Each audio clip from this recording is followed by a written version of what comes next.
Today I'm going to show you how to mount watercolor paper to wood panel for all different sizes. For example, I have this huge piece. You can see there's watercolor paper mounted to wood.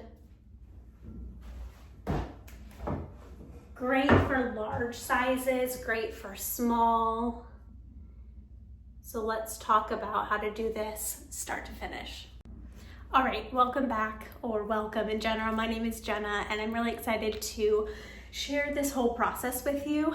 I'm just going to talk a little bit about materials and why it's beneficial to mount watercolor or any paper really to wood. You can skip if you want to just really get down to it. This is called gel medium. I use Holbien brand gel medium. There's gel medium in different brands as well, but this is what I prefer. They come in different size tubes. You can kind of open it up and there is a gel-like consistency. It can be used with mixing with acrylics to give it thickness, but it's also a binder and it's a glue. So the reason why I don't use regular glue when mounting paper to wood is that other glues can be too thick or they can kind of affect the texture of the paper. So not only does this lay the paper kind of flat against the wood, so you end up with a nice flush line there. It doesn't make it maybe too thick or bumpy underneath, but it also does last a very long time. I've personally been doing this technique for at least 8 years, maybe a little bit longer. And I have clients who continue to buy from me and it always, I haven't heard anything negative of it coming off or anything. So it works really great and it works for a lot of different sizes. Another tool or medium that I recommend is wax medium. So this is Dorlands wax medium. Another brand that I recommend is Gamblin cold wax medium.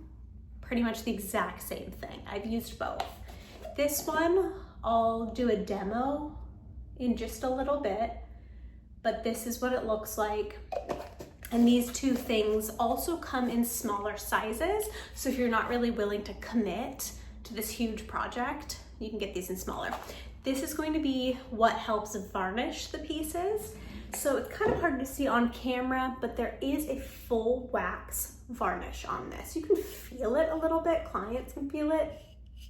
You can kind of hear it, a little ASMR. But it fully protects the piece, gives it the slightest shine. If water drops on this, it's fully protected. So those are my big tools that I use for this. And now I'm just gonna jump into more of the demo portion. One more thing. I realized I forgot to mention why it's beneficial to mount these pieces to wood. So for me, for example, I found that galleries and a lot of locations where you might want to sell your work and hang your work, they don't always love framed pieces. So if you think about walking into a gallery, there's a lot of canvases. And so when it feels a little less cohesive when there's canvas, canvas, canvas, and then frames, even if it's different artists, just for cohesion. So for me, hanging at galleries, I find that they always prefer this, unless it's somewhere that is just doing framed pieces. That can be different. But that's how I got into this, was wanting to be more, get into more galleries and things like that. But I also find that when I'm selling my work, a lot of clients love this. I'll show you a round one. A lot of clients love the pieces that are on wood because they're ready to frame, ready to hang. They don't need to go buy a frame. I think the round is so cool. It's also just very unique. So this is a good technique for watercolor paper, mixed media paper, a lot of different things. So let's jump into it. All right, so here are our materials set up. I have a palette knife for applying the gel medium that we talked about. I have a brayer to even out my paper. I have the pieces I'm going to mount. I prefer mounting pieces that are already painted. If you have blank paper and you mount it, I find that you're just adding a lot of water that can get into the wood. So I like mine pre-mounted or pre-painted. And my wood, I'm gonna do 2 small pieces. I prefer the Blick Studio Panel 1.5 profile. That means they're nice and thick like this. So they really come off the wall, but also they stand on their own. So let's work on these. Make a little space for myself. I first double check that it fits well. Let's say it's a little too short. I don't want wood to show through. So I personally always make my paintings about maybe about 1/2 centimeter longer than you need, and I'm gonna trim the excess. So it looks good, it fits well. I'm gonna take my gel medium, unscrew it. I'm just gonna put this right on here. Start with that. I could always add more if needed. Nothing too crazy. I start in the center and I use my palette knife just to smooth it out evenly.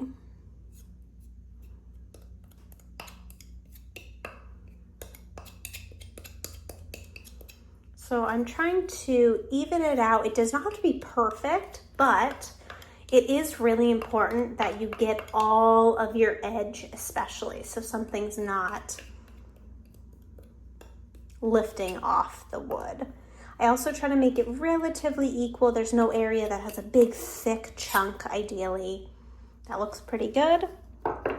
I'm going to take this painting and put it on top. Make sure that it fits well. It's where I want it.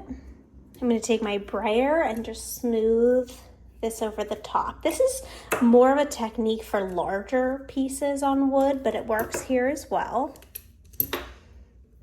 And make sure it's nice and on there. I'm going to flip it upside down, and I'm going to take something heavy. I prefer a large stack of books, this, and I lay that right on top. I'm going to keep going and stack on top.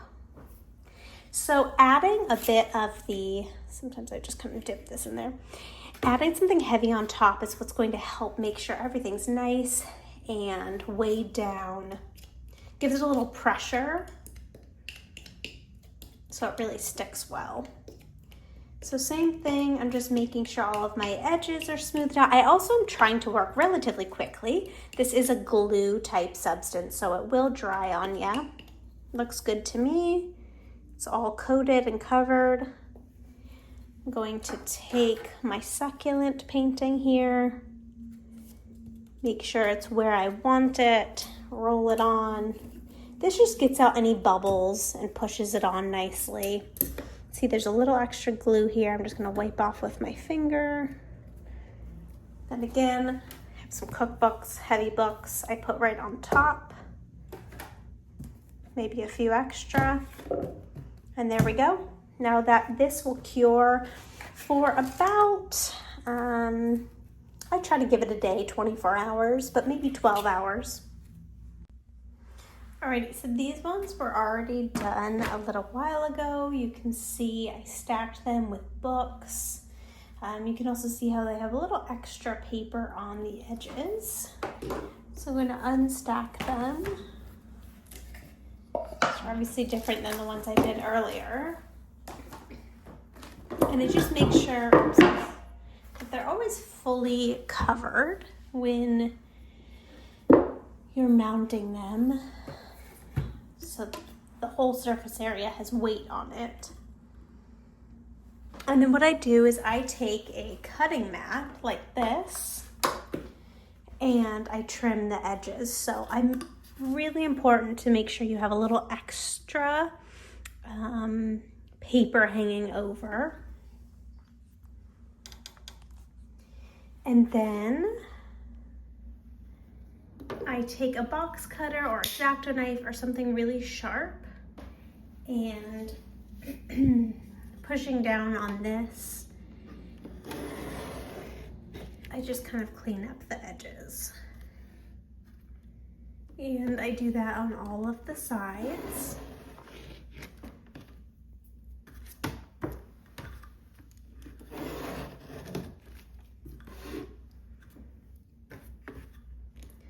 Sometimes you run into a little bit of extra glue and it makes the paper a little thicker and harder to cut through, but not a big deal. And I definitely recommend, maybe it's obvious, but I recommend a pretty sharp blade. So I change this out often. Cuts a lot easier. And then sometimes you have a little bit of imperfections that I'll just need to clean up in a moment. All right, so you can see usually when you clean off the edges it works pretty well, but I do like to take sandpaper and sand away like this. See how, for example, there's a little bit of almost like a divot. If you sand toward you, it makes this ledge worse. So I just sand away from me.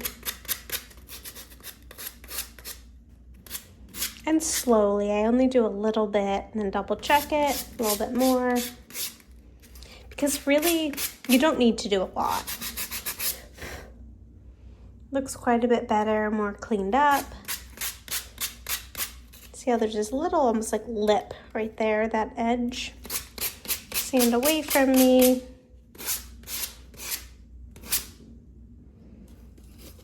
Kind of just clean up those edges.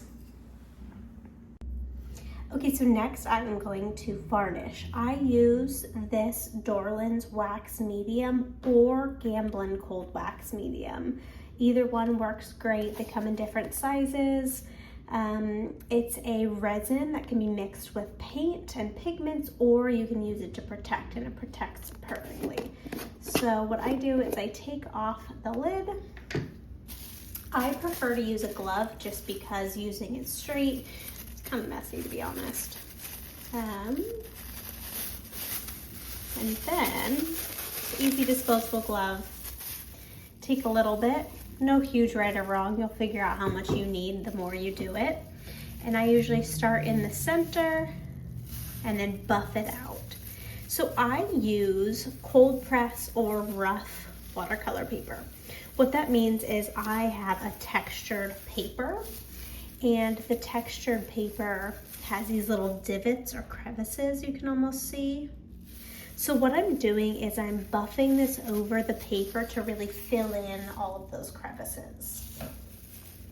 And you can tilt your piece to the side to where the light hits it, and you can see where you haven't filled in. See that? Like right there, there's kind of it's too thick. So I'm just tilting it to where the lamp or the light kind of catches it. See, it's a little thick there. I'm just evening it out. I wouldn't say there's a perfect ratio you have to get, you know, how much exact wax you need, but I'm definitely going for like a thin layer. I don't want it to be really thick. Sometimes I feel like if it's really thick, you see more of that streakiness. So I'm just smoothing it out, making sure all of the edges are smooth, everything's kind of equal. And some of the slight streaks will go away once it's dry. For example, let me grab one that I did yesterday. I did this yesterday.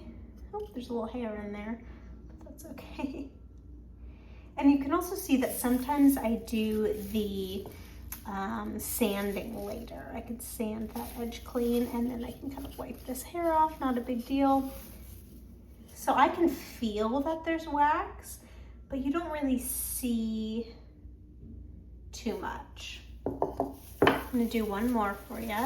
So again, take a little bit, get that down, and then just kind of buff it on. Fill in all the cracks. Sometimes it goes to the edge there, wipe that off. So just trying to make an equal layer of this wax. Fill in all those little bits. Should be a quick process. And then this will dry in just a few hours. I usually give it like 24 hours just to be safe before I, you know, set something on top of it. It'll be tacky for a few hours, so let that dry. Another little tip, if you're like me and if you have like pet dander or dust, it helps to let them dry vertically. I find that when you let it dry flat or cure flat, more, you know, dust or hair kind of is attracted to it. So I usually set it up like this. All right, lastly, once everything is totally dry, again, I did this one yesterday, I flip them upside down, making sure my surface area is pretty clean so I'm not drilling into anything. So for example, if I flip this upside down and there was maybe something here, you know, it would affect the surface. So make sure it's kind of clean-ish, obviously not super clean looking down. This is dry paint. I have a mini drill, obviously any drill will work. I just love that this is like portable. And I get these sawtooth hangers, little screws. I get these off Amazon, but you can get them from wherever works for you. And this is just what works for me. If you aren't familiar with using a drill or doing things like this, this is what I do. I pre-put in the screw, pre-put in the drill bit like that, so it's like I'm all ready to go. And then I line it up kind of in the middle, and holding it here helps give me some stability, whereas if I just did it like this, sometimes it might move around, and then I drill down. Till it feels pretty tight. Make sure that is flat. It doesn't have to be perfect, but I'm trying to get it pretty straight. And now I do the same thing, put this in. These are usually magnetized, so it kind of holds it a little bit at least. And then I aim in here, and then I try to go straight down. Sometimes you have to push a little hard. And now it is ready to hang or stand on its own on a shelf. And that, my friends, that's how we do it. Thank you so much for joining today.